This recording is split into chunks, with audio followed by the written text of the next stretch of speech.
Okay, today we went on a road trip to Coldwater, Michigan. And in downtown Coldwater, there is a park. It's a Veterans Memorial Park. And they have several monuments to honor veterans from the various different wars.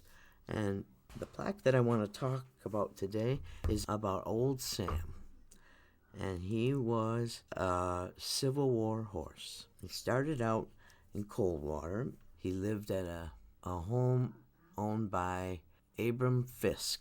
He had stables there, he had a racetrack, and the house still stands to this day. Anyway, when the war broke out, Coldwater was asked to donate horses for the war.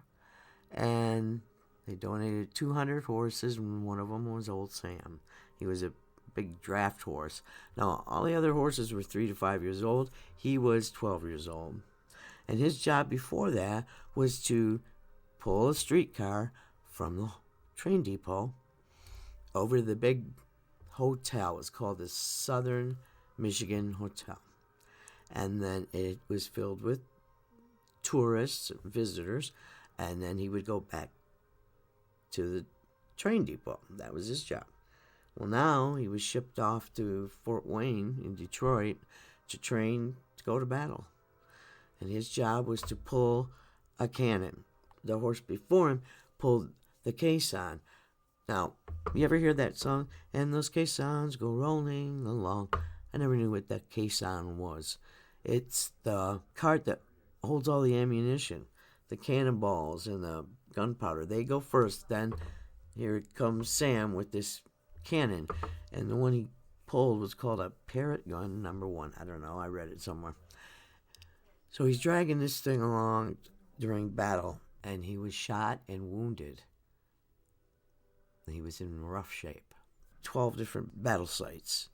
And I was shocked to learn that 3.2 million horses and mules were killed during that war.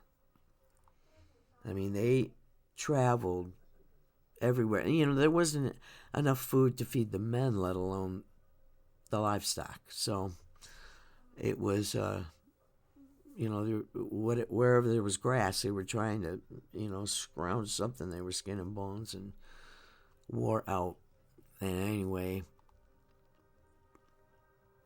Old Sam made it through the war, and he was the only one out of those 200 horses to make it home. So he's on a train, he's backing out of the train depot, and he recognized his old stomping grounds, and he ran to his old stable, and he knew he was home, and he was a happy boy.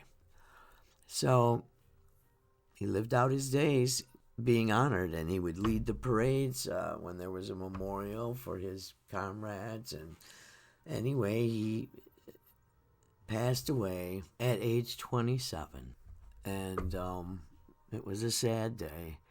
And the people wanted to bury him in the Oak Grove Cemetery, where his comrades were buried. And the guy who ran the cemetery said, "Oh, I'm sorry, we're not allowed to do that.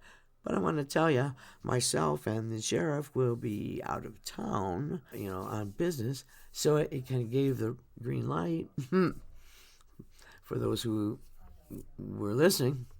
And so there were people created a diversion on one end of town by letting the farmers' cows out. So they kept busy doing that, while a big crowd was over at the cemetery burying Old Sam with a big military funeral, including a bugle that played taps.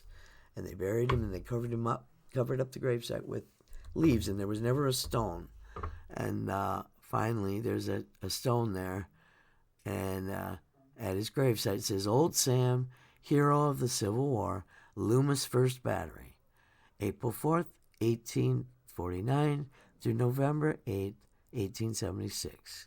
And people will put coins on his headstone, just, as a reminder, you're remembered.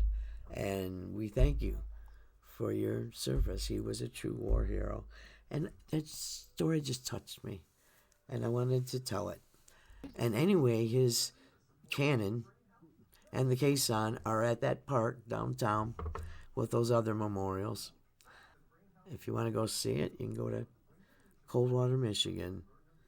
And on our way home, Bob was telling me about our Liberty Bridge that on 4th of July they had red, white, and blue lighting underneath the bridge at night, and it was very beautiful. And I said, well, let's check it out, see if they're doing it on Veterans Day.